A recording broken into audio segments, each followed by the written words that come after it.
good morning, welcome, and happy Sabbath. We are privileged that you have been able to join us for our live stream today. And on behalf of our senior pastor, Pastor Manuel Mawia, as well as Pastor Lauli Anapo, as well as Pastor Leslie Hunkin, we just want to take this time to welcome you wherever you are joining us from today. And we pray that today will not only be a blessing to you, but we want you to share this stream so that it can be a blessing to others. Would you pray with me this morning? Our Father and our God, we come humbly before your throne of grace and mercy, just saying thank you for who you are. God, as we look back over this week, the trials, the tribulations, and even the victories, God, we know that it was not even possible for us to get to this moment if it wasn't for your grace, if it wasn't for your mercy, and if it wasn't for your love. And so, God, as we come into this space of worship, I pray, oh God, that you would bless every single person under the sound of my voice, that whatever that they are going through right now, that as a result of their experience in this worship space, that God, you will not only encourage them, but move them forward to continue to live and wait for your soon return. God, we're excited to worship today, and we pray right now in the name of Jesus that, God, the chains that needs to be loose, that you would break them right now. That healing that needs to be delivered, Lord, that you would heal right now. Reconciliation, restoration, whatever it is that we are in need of today, Father God, in the name of Jesus, we're asking that you would grant it according to your will. And we'll be careful to give you the honor, the praise, and glory because you are worthy of it. In Jesus' name we pray. Amen and amen.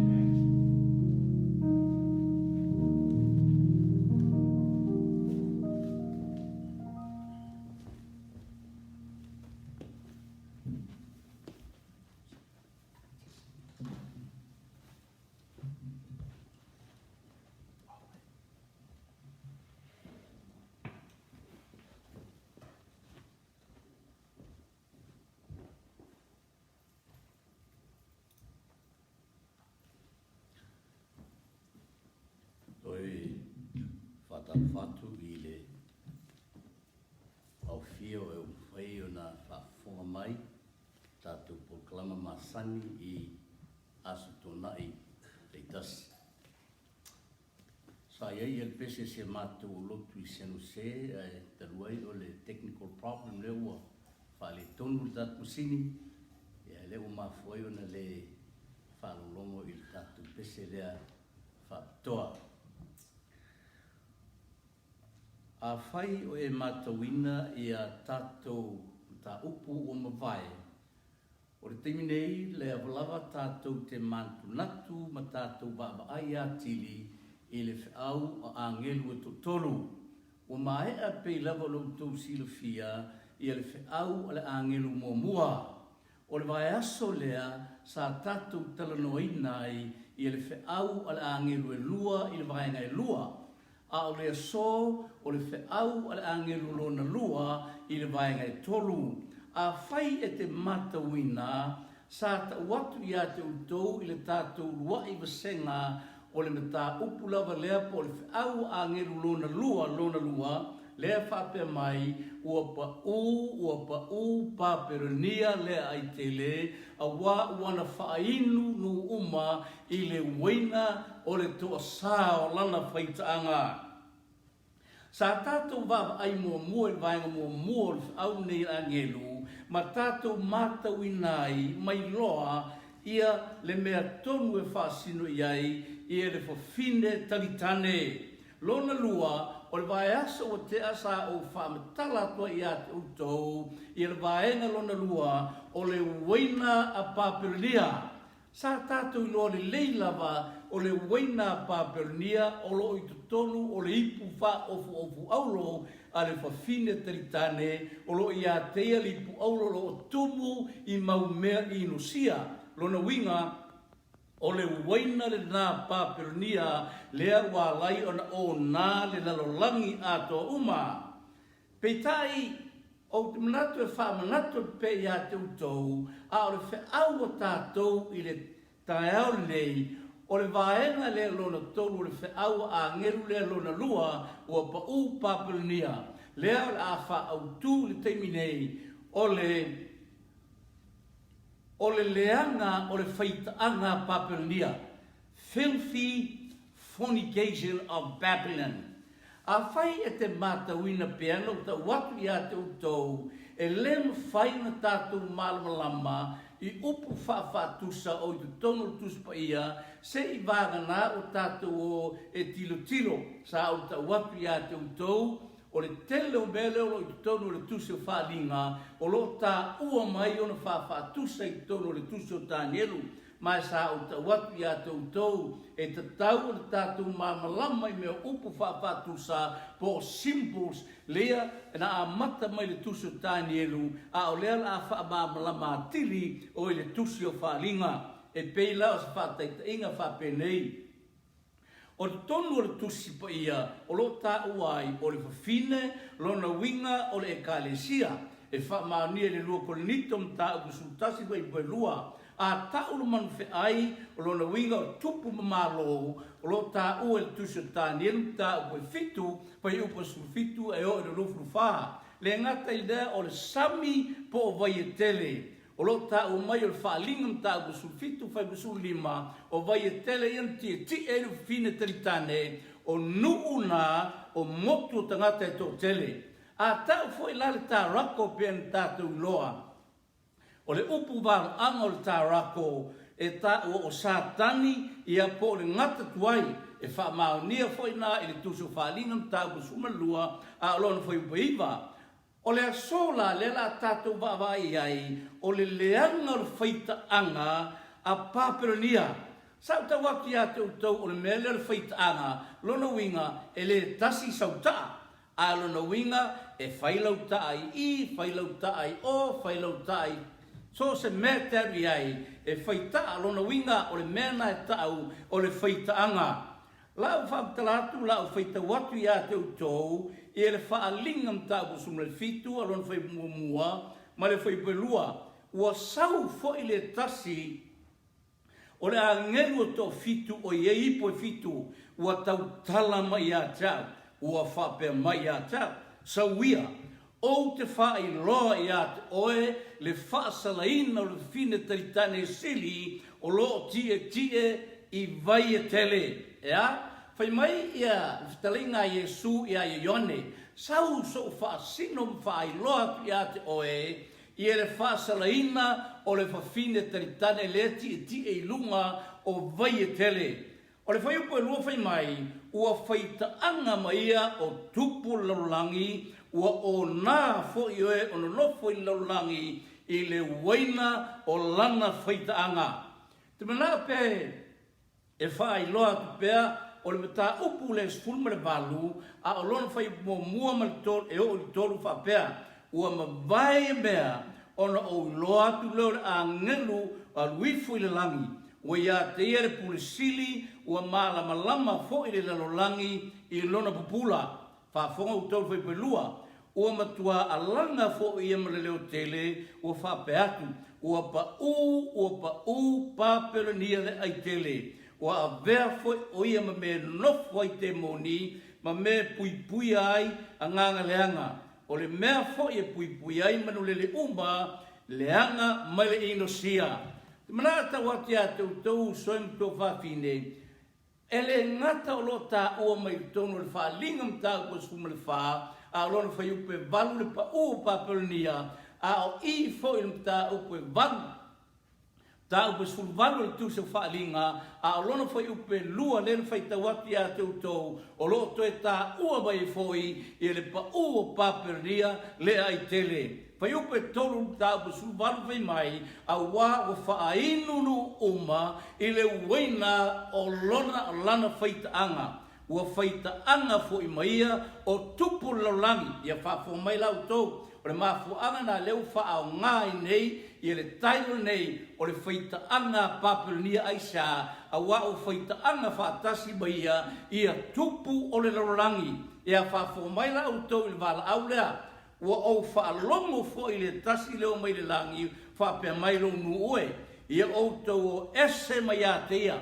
o ese mai Papelonia lea, o ai Papelonia, papironia lea, le whawhine taritane o lo ti e lumo vai e tele, aisa ina nei whātasia o tau mua, i nei te o whātasia o tau i ana sala, lona lua nei tofu sia fo o tau i ona mala, ia whaafunga mai. Tōk silfia o le ara mafua anga o mafua ai, o lona winga leo tau mai a te tātou, o mafua on whape nei, o na ua whaita anga whaatasi maia o tupu laulangi, o le taime o le unga uoem u soem tu whawhire, le la whamatala pia te utou, o le mea lea na tau mai ana mua lava i le tusu wharinga, au natu e whailoa pia te utou, au tātou i le teimi nei, ma le teimi o lumana i e tusai, ma le upu walo anga, o le ato e tu whaatasi foi, i a mea nei sa le taun whaatasia, lona winga o le coalition po le union, o le uni lea po le tu whaatasinga, o tāpua inga, i a whapea foi, i a mea tau malo, o le mafua anga na, lea o mafuai o na avea whai mai, ua whaita anga whaatasi, le whawhine taritane lea le ti i luno vai e tele, i ama malo po tupu o le lalolangi, i o lona winga le si whaaupunga, ua whai mea whaatasi, ua whaasoa whaatasi, i ele la a venga e tasi. Mai, so mnatu e whailoa pia te utou, ma identify a pia te utou. Iau tau mana tua, o le whine taritane lea, o le ata leo e kalesia, a o vai e titi ai, e tele, ia e mawhaian a bea tātou, o le ata o nukuma malo o tupu o le lalangi. Whai mai lai whantalanga, leo tātou whaitawina, o le e kalesia la lea tā ue tātou o le Apostate Church, lona winga o le kalesia ua pa U.S.A. A o le kalesia le pa U.S.A. o lai ti e lungo tupu o le lalolangi, ia lumanumua. O leo whamanatu mai, leo tau mai a te tātou, o leo a involve ia e kalesia i to tonu whainga malo. Lai whailoa te a te utou soemi tu whawhine, tu sai lua whainga malo lea, o lo whaama oti mai ma tātou marama lamai pea, mua, o whainga malo le lotu po le religious, lona lua o whainga malo le lalulangi po le civil rulers. O le religious la, lea o le atal na, o le whawhine taritane lea e tia vai e tele. A o le whainga malo le lalulangi lea po tupu ia, o le atal na tupu malo le lalulangi.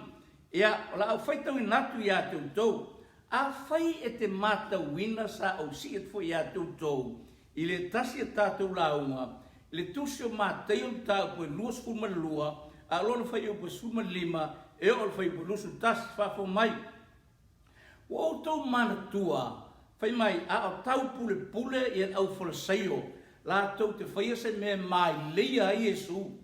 Ono mai lo lea, a wina mai lo lea au whalaseio, i a so o au whalaseio, e o e tu whaatasi mare au reotiana, ina ia whai se mea e mai le ia Jesu mo lo tofo ia Jesu. Ono mai lo lea ia Jesu whai mai, leli ie, o mātou loa o oe o le tangata mi o tonu. Mai e te le matau fo i stangata, e le whai longo ina fo i oe se tasi. Se ia mātou whesiri e tu lava i ate oe, o le alo ta ofi. Ona lātou whesiri mai loa, pe sa o na avatu o tauranga i a kaisala. O sila fia Jesu i a mana tunutunga leanga o tangata nei, o na whitalai to leo Jesu o tou tangata pepelo, ai seale mea tou te tofo mai e i a jau. Sei whaari mai a tau se tupe o tauranga, whai mai tala tusi o na lātou o mai e le i a Jesu, whaari mai a Jesu, ia le ata, ia po le whaatangata, ia le tupe o le taulanga, o le whatalai atua le Jesu ia te lātou. Sei tau mai a tau, o ai e ona le ata po le whaatangata na e le tupe o le taulanga, o na lātou whai mai lea, e a kei sala, ia whaafonga lau tō le tari Jesu. O le neila, ia avatu ia mea kaisara ia kaisara, ia avatu mea a lea tua i lea tua. So te watu lea te utau, ole fasiri, e fia whainga malo na e sila fia Yesu. E fia, e lua, mua, o leo wha ma oti mai Yesu, e ese a mea kaisala, ese mea le atua, lona winga, e ese mea le malo, ese mea le lotu, e le nini whatasia ia mea le malo me le lotu, a wafoi, a nini whatasi mea le malo me le lotu, o le mea tonu lavana e tau o le whaita anga. Ma, o le atau kaisara, leo tau mai a te tatu o le civil kingdom po le civil power. A o le ata leo le kane sia po ese po le Baptist Church, o le ata na o le atua le whainga malo le atua. Le lau tatu ula nei, o le fafine taritane, o le ata o le kane sia po ese, o le whainga malo, o le ata na o tupolo langi. Tatu toi ba ai, pe ai sha wa veile kalesia ma fa fine talitane ai sar ma fu anga wa veile kalesia lea ma fa fine talitane a le sa ma mai lava ilona amtanga mua a fo ile no fa ma tala fo ya te utou o le ma fu anga tasi wa veile fine talitane ina o le fa maoni ile osi nga fe ngainga male tua ioe ai sha Woto sil fia so se fai poi ponga lava e fai poi tangata. E o sil fea ngainga. E te alofa i lau ava, ioe, te alofa tausi ai, ioe. Pe mativa, pe mauoa, ioe. Pe mai pea, pe malolo, ioe. O le berna e ta o le fea ngainga. Lo tau tua ia te utou ia tātou la unga le teimo tea. O le tua sa osi fea ngainga. Mare mafu anga wa vei e kale sia pou ese, leo pou ese, ona ua le wha maoni la latou whengainga na uma na osi mo le tua. A ua whaatasi ma whaita ana whaatasi ma tupu o le larolangi. O, lea lao tātou roa nei mea a. O autou silfia, e lua lava whainga malo, e recognize pe loe e Yesu, e lua whainga malo. O le foi leo tu ese ai e Yesu mea larolangi ma mea le lotu. Le foi tu ese Yesu ia kaisara whapea foi ia le ekalesia. No ta watu te utou ua le whamaoni ia le whawhine i le la osi ngā whengainga ma le tua. Lau whai tau yaki a te utou le tusi o te nome. Lona ta koe whawhai musu tolu. Ua whaalia fo ia te utou lana whengainga na ia poloak ima ia te utou tou te whaia. O upu ia se fulu na ia tusi ei fo i lungo papa maa e lua. O, papa mai au tau. Ane me mua, leo whaama natu atu e le atua i le nu. Wautou silfia, wautou le whaamaoni i le tātou whengainga le nosi mautou. Lea sa o tu sia i papa maa e lua. Ole fasiri. Ai sa lava mea wa ma oti mai ai i lea tua i lana fitalinga. Lea na o tu sia i papa maa e lua. Ai sa mena lea tuse i lea tua lana tu la fono i papa maa se fulu. Awa se fulu tu la fono. Pe fitu pe tolu foi. A ua tusi ai lea tua i a papa maa e lua. O tau silfia no whamtala foi a te utou. O le papa maa mua ma fuanga le wala ina lua papa maa. O le papa maa mua o lo tātou tiute nā ma le atua. O le tasi o le wha, o le tiute nā ma le atua le papa mua. O le papa maa lo na lua, o le ono na e o le sefulu, o lo tātou tiute nā mo tātou uso a tangata. Ia whaafonga mai la utou i le papa maa mua.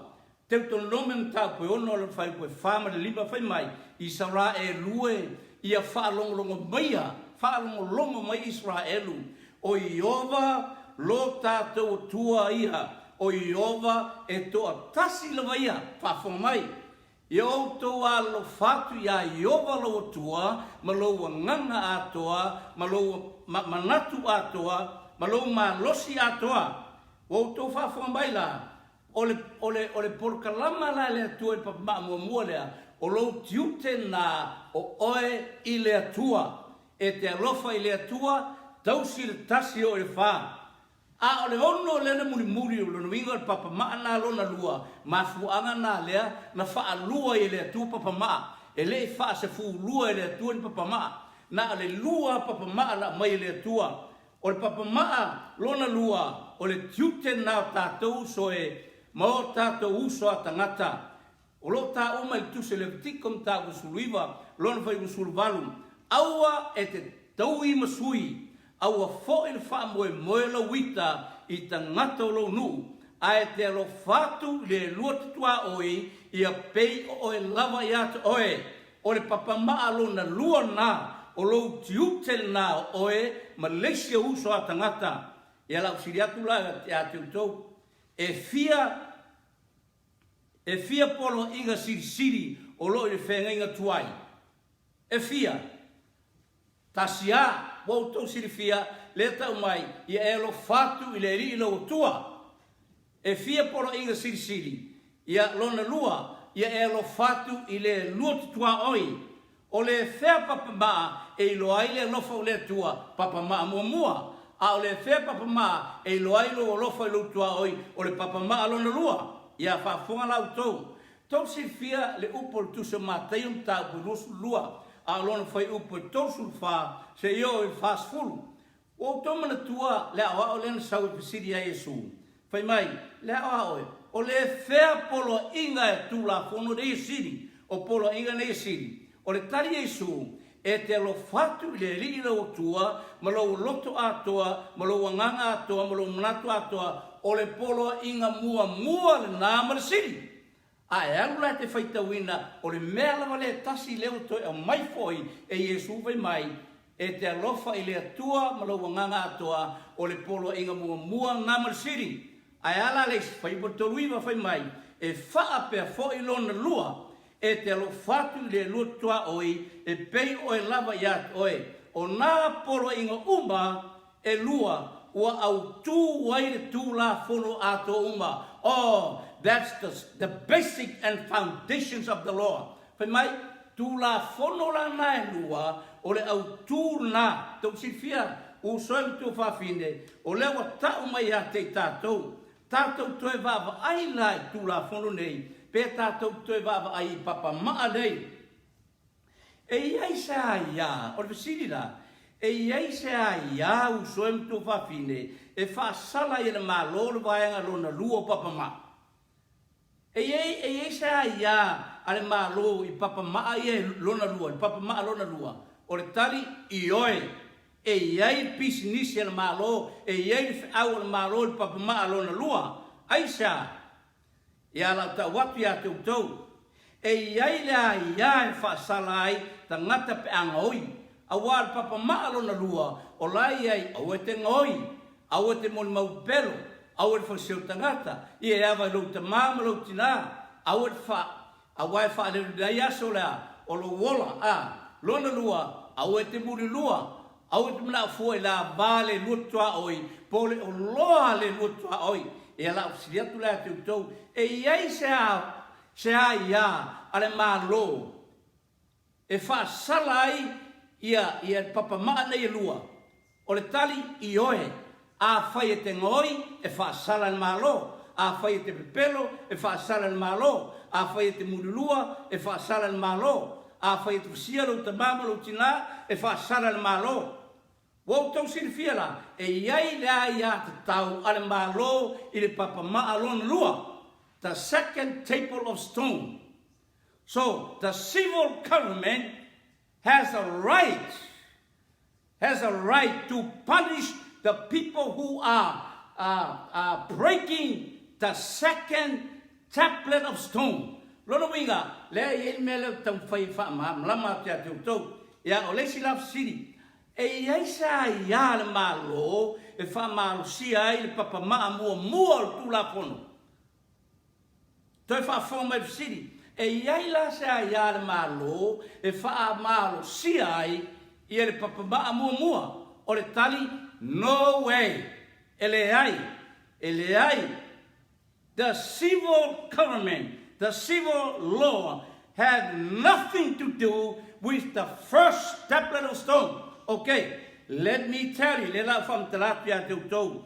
e le ai masea ia, ale malo e te tau, o na lote i fua le papa maa mua aisa, langa le papa maa mua, o le tātou tāpua inga, ale tangata ma le atua, na le papa maa lona lua, e te tau o na apa i eire malo, a wā foi, o le vālea, o le tas tangata, ma les tangata, o lo tiute le nai te whaia, a e whaale tonu la, e te tau na apa mai le malo, aisa, a wā leo e soria le papa maa lona fia, papa maa lona lua, o na o le tūla whono i pape, i papa maa mua, o le mea nā e whaia ngai le atua.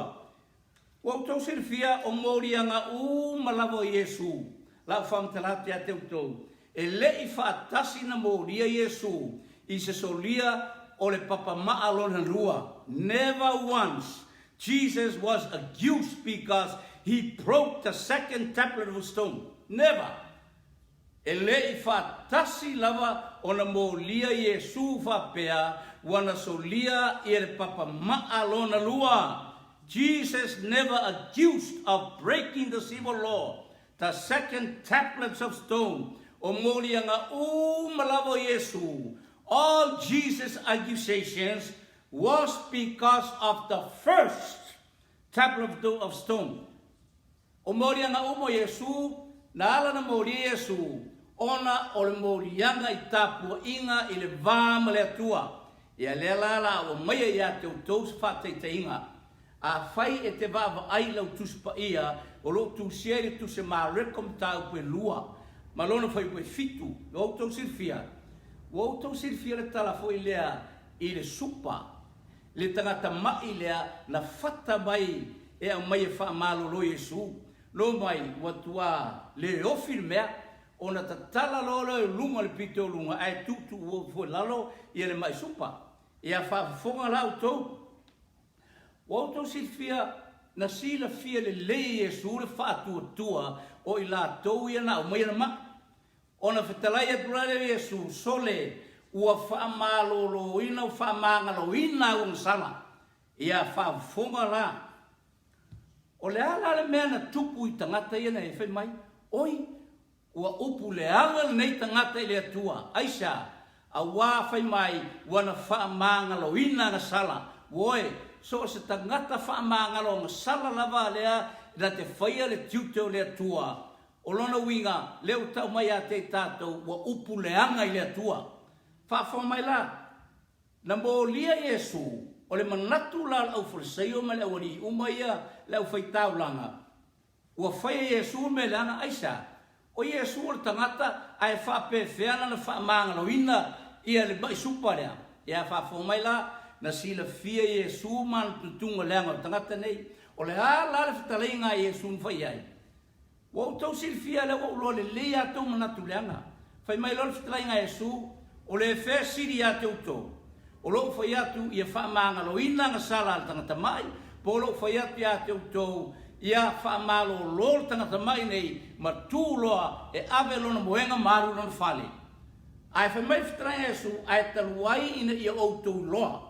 O lo ia lea tali o le tangata le pule e whaamalolo ai o lea o whai ai whailonga nei ia tūlai ma ave lo moenga ia whafo mai lau tau o soem tu whafine. O tau silfia o lea lana mele na moria Yesu lana whai mai o ia e tutusa ia mai ma lea tua e whaamangalo sala. O lea tu la fono lea tua o Yesu al whaamangalo sala lona winga la, a whai e se tasi nei mea le whaamangalo sala. E te alu e whai ei e whaamangalo sala. Wo e whai anu ngā rue ngā lea tua. Wo e, o le māwhua anga nā lea whai mai e tala a tangata nei oi, o Yesu o le tangata a lewa nā, wa upu leanga a wā whai mai e tu tusa la ua mai ma lea tua. Ea, o lesi mau lea whamtalati a te utou. Ionem tau po iwa whai buskulono, whai mai. Ua whaamalolo tau si fia tangata tau waso, wai lera mea Yesu, tangata tau waso tau waso mai lava talulo na tamaititi. O lera men whai Yesu, ua whaamalolo e Yesu i le aso sa pati. Ia whaafonga la auto i morianga tangata mai, o mai e tangata nei, e le mai le atua nei tangata, o wā ua le tausi e ia le sa pati, ia la ofisiria tu la tau o fer papa ma o le o sorry for Yesu o le papa ma mo mua e al papa ma mo mua le al papa ma mo mua na ia e mana tua le aso sa patita fa poina o le va o le tua ma le tua o le tangata ma le tua le la o mo ria for Yesu fe mai le anga le o sorry sa pati o faifa maro longa Yesu i le aso sa pati ia o tau silfia trai foi le a Yesu lean fai mai Yesu fa pe mai Yesu ia ilatu e moni o te foi atu ia te utou sa u iai a o le ai se Abraham I am that I am ai sa meleta wa te Yesu o le ho ta wa te Yesu te loa o au sa u iai a le iai se Abraham o au le soifua o le soifua lava wa ta ua mai Yesu ia te ilatou wa tau silfia a o sau Mose ma va ai la au tala la mu peta la mai le tua Mose ave ese o se vai o ai oe o Jehova I am that I am leo te ta wa te Yesu fai mai o au sa o iai ai le iai se Abraham wa tau silfia la wa mo lia e la tau oi fai mai le tangata wa tutusala o mare tua tau silfia o mo lia nga o ma Yesu na mo lia le papa ma mua wa tatou mawal tu la fono i papa ma le lua mo mua o le tiute o tatou le tua ma le tiute o tatou isi o uso tangata ma le pe no te wa te o mo lia nga o mana ne Yesu sa fia ona o le vao le tua o le tatu tapo inga na le tua ia fa fonga mai la auto o to silfia o soe tu fa fin ai mata wina le tem foi lea o lo ta o tonu o le tusiu batem ta ko fa ia o lo ta o mai la o fa o so songa na Yesu ina o mal pap songa na ave fe mai na ave lea o Yesu le vao di apolo ina ia fa o so soina ia o le si la fa o so songa le tatu dio foi foi mai wa ave ti apolo Yesu i le mea maulunga po le maunga maulunga wa faali lo yei malo u malo lang ia fa fonga o tol tala ti apolo fa Yesu mai o te vatu nei mea u mai at oe pe a fai e te fa pa u mai fo mai at ia fa fonga la tol tali fa mai Yesu ina ese ia o satani a wa tu sia e te ifo atu i le li lo tua wana o ia lava au ona iai ia la usiria tu la o tau silfia le i mana o a Yesu i nei mea laulang aisa le ngai ese lona malo o le malo le tua e ese nei loa silfia le Yesu e ese ale malo le tua ese le malo le o le lalolangi ia fa fonga tau ina o fai Yesu va venga foi le fa malo lo ai ia mai na matua ofo tangata e o lava i le whangaina o le moto tangata lima afe le moto tangata na whanga Yesu na whanga Yesu na le lua na i an lau ia karite na le lua lava whai mai o a reto karito e lima ma na i a lua e lau mai o ia ia whai mai na le lua i a lau dia lau mai na le lua fe mai o ina na fanga Yesu le botu tangata o to silfina o umar fa Yesu va venga na mana na o lo tangata ia ave Yesu ave o lato wa o lo lato tupu after that miracles that Jesus had been performed people or the multitude of people they wanted Jesus to be the king mana na ia Yesu ave mo lato tupu la sidia tula na mana ia Yesu le ai fai mai o maliu ese Yesu aisa e si la fia Yesu e leo le malo le na mafuai sau. This was not the type of kingdom, the reason why he came to the world. E leo le malo le na mafuai o na sau Yesu. Tele fai longa nei. So le malo le tua fitala Yesu o le malo le tua e le fai le ai o mata ai o loi to tonu ia te tonu malo le atua. Nai to tonu o le loto le tangata. That's what he meant. I le luka lon ta upue. I le Ioane lem ta upu sutas fai pe fasu fitu ma le fasu riva. Wa tātou wawai ai na whai ia tonu nei le au wharisaio ia mai la tōla au whai tauranga. E tau sua se mea ina ia lama ai ia Yesu. A wafo i le mele wa tupu nei. Ua tele le motu tangata e muri atu ia Yesu. Ua mara nao e muri a Yesu. Ala a whātua tua nai ia whai lotu nei ma whai tauranga. Whapea foi toi ina. O le mela ua whai la uri nei. Ua lātou wha poto ma lātou taum whai. Ina ia whai ni mori mau pepelo ina ia maulia a Yesu. Ma o le mena lātou whaia, ina ua umana lātou whapopoto na lātou a watu i loa, ma mamori atu loa Yesu i aka iafa o ia o whai taula masili. Ua o tau mātau mai, ua watu e i lātou nei au whai taulanga, ua watu lau whai taulanga, ma le au tusi upu, ma le au wharasaio. Wa ave Yesu ina ia sue ia matau whai e mō lia Yesu i mō lianga pepero.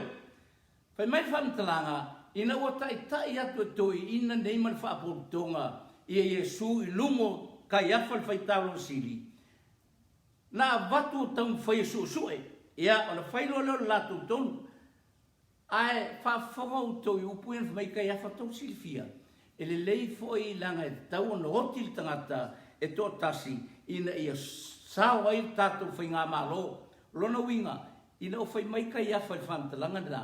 E lei mālama lama lava kai awha i whamtalanga nei wana whaia. Wau tau silfia ui lava in whasa tauro ke riso o no lalulangi. A ora taimi whai kai awha i upu nei. E lei mālama lama tonu lona winga. A wao lona winga len tau tala i whai mai. E ta tau ana hoti tō tasi. Ina ia whaasao i le nuku ato uma. Lona winga, ia sao le nuku ato uma mai le malo loma. Peitai, e ese le mea nei le manatu ai, le finangalo le atua, ia whawhau mai lau tau. O le vainga muri lava foi a o le whalta ina Yesu. A ina wola i le fiafilo le stofil toi paseka a Yesu morso. Whai mai a o iela tau Getsemani. Na sawa i loi uta. Ma o mai la tu e faltaina iai, Yesu, ia whafo mai lau tau. Ina ua faltaina ia Yesu, mai ua songi mai, o na tātou lole o le tala pe un tā ui tunu le tuspa ia. Na se i lea e le tasi o so o Yesu le penu, o na tipi lea i le talinga o le awauna. Ia whafo mai lau tau. Ina ua tipi e petelu na tipia. Tau si fio petelu al whaiwhaiwa. E leo ias fita. Te ilona ei ma petelu i ala vele uru la. O le tangata lea, ai peitai. Ua motu na o la talina. Ia whafo mai o le fitaringa Yesu, mai Yesu. Sulu le pelu lona whamuenga.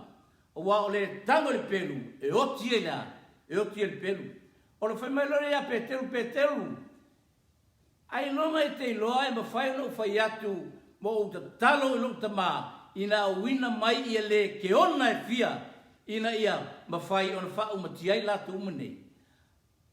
E mawhai ai o tau sili fia o lo malo e leo se malo e whetau iai. O lo malo e le mai le lalo langi lo malo ana mai le lalo langi lo malo ua tau tangata umo ua tau fita. Woe o le malo le atua, o le tau whai Yesu, e tau atu le ese senga o le malo le atua, o le tapu inga po le lotu, e ese mai le malo sivolo. Whai mai Yesu, surula ia, o le pelu lona whamuenga. Ia, whafo mai la, o lato taitai, lona ia ka yafa. Mai wa ave ia ka yafa, ia o whamasino e ka yafa, tau si fia na whamasino ina. Ia lau siri atu lai a teutou. Ina ua whamasino ina lai ka ia whalau siri atu. O se whamasinonga whale mālope whale lotu. Whamasinonga whale lotu. It was a religious trial when they took him to Caiaphas. Ia whafo mai.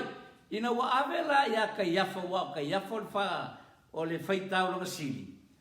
La avatu lola ia o sue ma whamasino. O mea nei sa o na whai i le tūla fono tangata iuteia, mua. E sa o na whai se mori mau pelo. A o le sa tau susua mori mau la ri e pelo. Lona lua, e sa o na whai se whamisinonga i le pō. Lona tolu, e sa o na pō se ala whau. Lona wha, e sa o na le avea mua i le fono. E ta tauna a mua le fono. Lona tolu, o tūla fono a ia tangata iuteia lotu. E sa o na whaisa suenga po se whasalanga na o i lātou lava. Wau tau whafonga, a al mea muri, e sa o na whaisa whamisnonga i le aspirate. Wau tau mana tua la, o mea uma ne o whaile o ri nei, leo ave a Kaiafa, o mea nei na tupu li tae ao le aspirate. A o luma na i eiri sa taulo. A o mea uma ne sa, a o lea ua whai e tonu rea, e auto ina ia mal faitau lang siri. Leo tau ati a te utoa, ia whafomai lau tau, o na saulo leo Kaiafa, fe siri loa i Iesu. Whai mai, sei tau mai lava i atia, o oe ea o re keriso le alo le tua. Sei tari mai, whafomai lau le tari Iesu vea Kaiafa. O lea lava, o au o le tupu, o au o le keriso, o le alo le atua. Tau se fia, taimi ana lena tua i lunga Kaiafa, ma sa ei on off, aisa. Fai mai tala Kaiafa, ia o le ala seisi mo ni mautu toi mana o e. O leo fai mai ia, o ia o le atua. Ia la ufta watu le a te utou. This is the basic of our teaching today. Tau se fia la, fai mai loa ia tangata nei po le au wharaseio nei, ma le au fai tau langa mato ina. E le aia sa me tau fai tau noti. You deserve to die. E ta tau o na o le oti a wā leo whai mai, o ia o le tua, o ia o le alo o le tua. Ia whafonga la usiriatu a te utou. E ma whai le whao e le lotu, ia whasioti tangata. E le ai ia whafonga la utou lisiksi. O ai la lea la a fuafua, ia la au whaitau langa matoi ina e ave iai. Lea o plan nei ia whaitau langa matoi ina. Lea la ave i le malo. So they had planned to take the matter to the civil law. And that's the meaning of our teaching today. O le winga na, o le tātou a onga nei, wau tau sirfia. O le almele la whai, na lātou tai e tulo lea i a Pilato o ia o le tai o le malor ko wana i le nā taimi. O la usin, ai se alme la tai e le malor. Why? Wau tau sirfia, o le taimi lava e whao ngā i le tapu e le religious. When the religious uses the civil law, always end up in the persecution, and that is what you call fornication. O taimi lava e manao mia e le kalesia, i e se soani mai malo, a wasa le tau na ver malo, e le tau whamasino i le lato lava tu la fono, a e leo whamasinonga ni malo, wau tau si whiaran meo iai. O le mea nai tau, o le whaitaanga. E a whaitaanga, ina ua minkor whatasi, i a le plana lot, ma le plana malo. Wau tau si whia usoim tu whawhin, so tau ati atu tō. O le mafua anga nā leo tau mai ati tātou. E a le mafua. Wa involve i le ekalesia le whawhide talitani. I whainga malo. Civil law of Rome. Whai mai whamtalanga, ina ua uman whamsino e Kaiafa, wa lātou nono ina Iesu wa ave ai, ave ia Pilato. O Pilato la lau tau tua, o Pilato ai. or religious ruler, or civil ruler. O le tali, o le civil ruler. Lona winga le tai lea malo. Ia, wautou sifia, e le mawhai e le lotu o le whaasala e au noa, ma le sosoani al malo. The church cannot punish without the help of the civil law, the government. Wautou matau mai usoi tu whawhini. A whai tau te matau mai e la whamtaranga de atu tau. E le whai ngofie. Ina ua mailoa e la urine ia Pilato, whafo.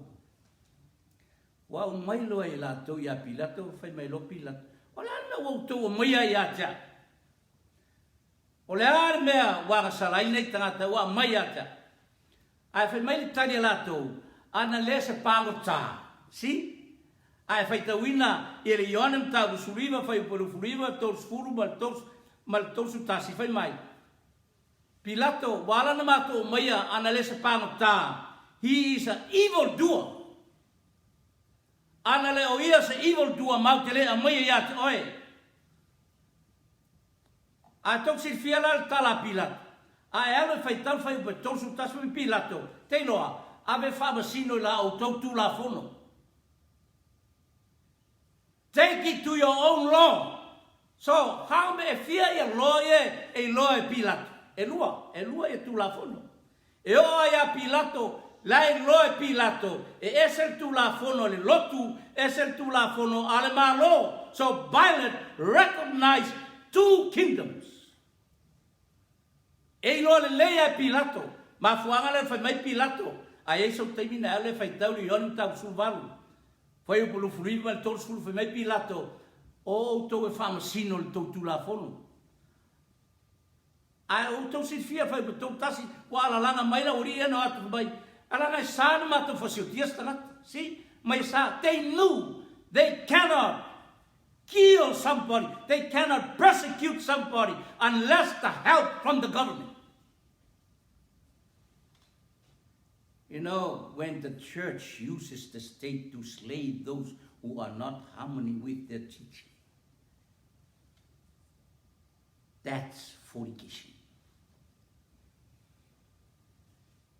If a city lole lotu i le malo, if a soani mai, I tangata nei e fatu i ese ia lato. Ia mawhai mea whatasi malmalo, o mea nai tau o le whaitaanga. Mea nai tau o le whaitaanga, tau si whiau soe, o ala mauri whai mai. O lo whai a Pilato, o whase seli tangata ia mātou. Whai mai a ia e whasao na vatu ia Kaisara ta ia taulanga. Mai o ia le tupu, te manipulate le uli nei. O tau silfia, le whatasi whai e Yesu, e sana ave taulanga iai, ia le tax iai, ia Kaisara, le ai. E le whai fo Yesu, o ia le tupu o le malo, no! Da whetale Yesu, o ia le tupu da te uteia, o le tupu, o le tupu, but not the civil kingdom. Not the king of the Rome. E le tupu ai, o Roma. Ia, o tau silfia. Whātolua na sue e Pilato Yesu batu nunga. Whātolu tu nunga. Whai mai Pilato. Te lei loa se mea e sala i leitanga. O te lei loa se mea e sala i oia. Whātolua. O lo tau e rionem tau sulvaru vai pe tolvaru. Tau e rionem tau surivai pe whā. Tau e rionem surivai pe ono. Tu whātolu lugu Pilato to e foi mai. O te lei loa se mea e salai o ia, salai lea, salai se tu la fono le malo. I had nothing against him, I have found nothing against him. Ia whaafonga mai lau tō talia a tangata iuteia, tangata nei lau whaitaurang. Mai, o ia te mātou tu la fono, tu se foi la mātou tu la fono, ona i oti o ia, a wā o whai o ia e ia, malo le atua. O le almea lai tau noti whai mai. E iai whai mātou tūla, whono a tau silfia. Langa leo whai mai. O ia o le alo lea, o le atua, o lona winga lana. O le mea nai tau ina o le oti. Ia wha mai la. Tō uru tu lolo Pilato. Fesili. Iesu o whea e oe. O whea te sauai. O whea e oe. O se whea oe. Luinga nā fesili. Where are you from? Ai te usi fia o le tari Iesu te imina. Ai wha mai Pilato. Leri e te lenga ngano mai. E te iloe o ia tau le pule. E ma whai o o whasatau rinai oe. E ia te fwoi pule ma whai o utala inai oe. Ai whato a tari lo na Iesu. Tau si fia la le tari Iesu. Mai ua tari Iesu. E le ai asau pule pe ana whapele mai. Le mai lunga. Whato a tari Iesu Pilato. E le ai sau pule. Pe a whai. E le mai lunga. Pe ana le au mai alo tama ia. Oela. To finga na. E le ai sau pule. Ia. Fai mai el whamtalanga. Saulo le kai o Pilato fai mai le ia se meu sale. Ai ala langa mai tanga. Fasa taulo. E fai mai o fefe foi Pilato. Ai fai mai tala Pilato siri Pilato. Oi, a fasa taulo tau tupu. Ai fai mai tala tangata. E leo sa mātou tupu lo mātou tupu iai kai Sara. Lona winga. They officially publicly, lona winga, ua matua tari whaaliari e tulawa, le ai, mātou te le fia lotu, mātou te fia o i malo, e le ai, a ve esa Iesu, e leo sa mātou tua, e leo sa mātou Iesu, o kai Sara lo mātou tupu. So in other words, so lesi lafa upunga, they are divorcing Jesus the King by saying, Caesar is our king. Lona winga, o leo tau whai e ave esa Iesu o lātou tupu, a o whai mai, o kai Sara lo mātou tupu. Tau si fia. That's what you call fornication. O le mea nai tau rea whaitaanga. They are committing fornication. They decided to engage to the political system. Wa tu e lātou Iesu, tu le tua. O tau si fia o whai umanei mea. Na si le fia le Iesu ilolo. Ana I loe o tau I a mea tau te manui ai. A o lei o lilo ia tau tau. Ia la tala tau.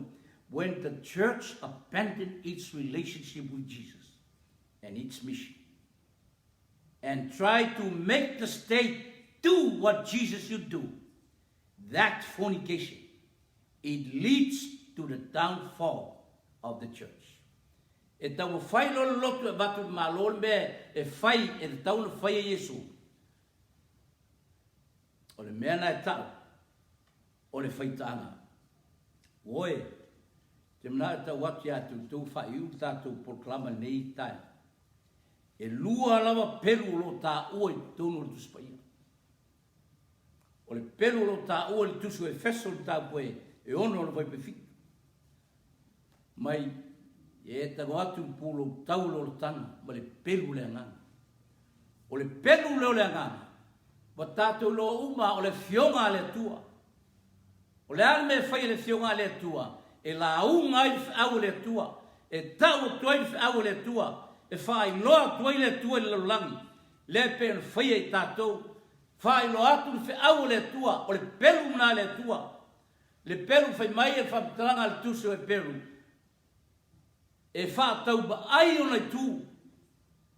E o lava I vai ino le tino ma le angana. Le pelu na. O le pelu na le mori mau I tātou. O le pelu na. O le pelu mua na leo tāu e tolu tuspaia. Ia a o le ala le pelu le lua. O le pelu le lua. Le ala o whaitau I natu mau nei. Fai tau rapi a teu tolu tu se roma lom tau ko su tolu.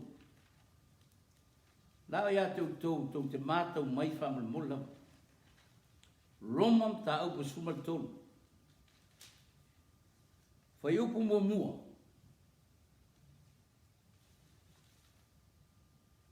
Roma tau ko su tolu. Fai upu mua. E usu stai tangata o mai fai pula sin. Wai le aise pule pe ale mai le tua, o pule umalava, o lo fai nei, ua whātuina le tua, talking about the sivolo. O le nei, o le na te te le pule, o le te le malo, ua te te ia i sauninga le tua, o e te fo i sala lava i la tau, ia va foka pai putolu. A wā o li, e le se whamatau i la tau i e ami o lei, na o e ami o leanga, o loma na o ea i e le fefe le pule, le fefe le malo, i e ami o le lei, o na tau le leia mai lea o oe ia, ia whafonga na oe whaipoi wha, perulo na lua. A wā o le au na ia le tua, o le malo lea, ia te oe, i e le lei ai a whai e te ami o leanga, ia e fefe ai, ia whafonga oe, a wā e le whaifua e ia lana pelu. That's the second sword. Yeah? E le whaifua ia lana pelu, a wā le au o ia le tua, o le na te tauiatu le tō sā, i le ami o leanga, ia whafonga mai lau tō. O le ala le mea whaonga ai le pelu le ana malo, le uta mai, e le whaifua lana pelu. E whaonga ia e lato umalava, o e soli ni papamaa lona lua.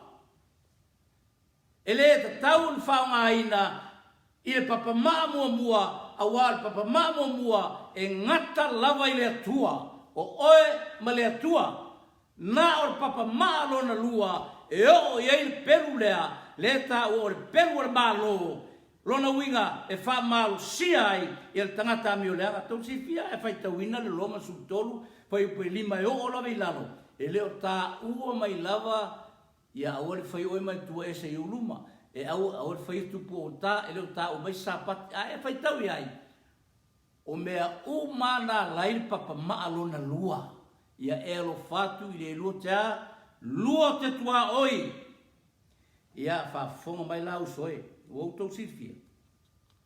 Lo tau watu ia tau soe. O le pelu nā lea e whao ngai teimi lumanai. O teimi umalava e mana o aile e kalesia, pol religious, e fesiri atu le malo e sosoi mai, e tasi alona iunga o sawanga. Lau whaitau atu ia tau ia le whaitau nei, o le whaitau nei, o lea na o whaitawai pa whaumai, o le malone o Amerika e whapea. The government of the United States is quite different. The U.S. Constitution makes a separation between government and religion. The First Amendment to the Bill of Rights. Ia whapomai. O le Bill of Rights lea in Amerika. E ese ale malo, i le separation. O le malo ma le lotu. Ia whapomai lau tō. The Bill of Rights declares, Congress shall no law respecting an establishment of religion or prohibiting the free exercise thereof. This means that a federal government is to stick to civil issues without meddling in the things of the Lord. Separate la, ele lotu ban malo, lona winga rau tamutala mai ele Bill of Rights lea. Mai, e ngata lava le malo ia na ia lava mea. Ai whafo mai la o tō i whamtalanga nei, le la o tō e whamtalatu ia te tō. The Bill of Rights. Yeah, le la. Our founding fathers, lona winga o tangata nei na matamail malo Amerika, did not frame the First Amendment of the Bill of Rights to kick God out of America.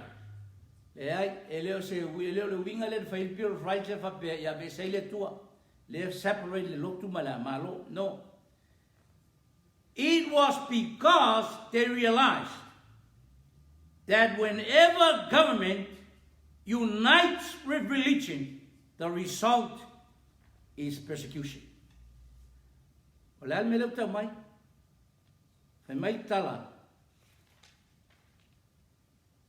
So se taimi lava e tu whaatasi e le koalisi lea ale lotu ma le malo. E tasi alo na iunga o sawanga. Oe, o utou silfia tu mena te wate ate utou. O le mena le la ato e tupu lumana. O le atu whaatasi lotu ma vesiri lotu. I le malo, ia enforce. Ia latu tapo inga mena e tau o le whaitanga. Ma o le ato e whaitanga. Tapo inga. Ma le larolangi, tupo le maa o le larolangi. I le teimo lumanai. Ai whai mai Yesu. Na o mai tau atu nei mea ia te uto. Ioane mtaku sifuluonu. Whai muamuma le lua. O le manatu tangata nei a whai tau whai pulu whai mai. Walatu manatu. O le latu mele whai. O la latu taulanga i le tua peitai. Latu te ri malama i le fionga le tua. Woe, o le mea tonu a lea e tau o le whaitaanga a papelnia. Awane misa o le tatu lau o le maso lea, lau whai tatu tau. Te mau i langi, whaftai lau fionga, whai loma ia te matou. O loma lona e fio mai. E te whina ngalo e whai mo i mātou. Mātou te talo e wha māmalama i o mātou tangata. I sao nia i mātou le lie. Mō le aso o tau tamai. Ai maise, o na mātou sao niuni. Mō whainga tā o le atula i mai le lumanai. Sao nia i mātou mō e. O na lo swafa o mātou wala au pene Yesu. Amen.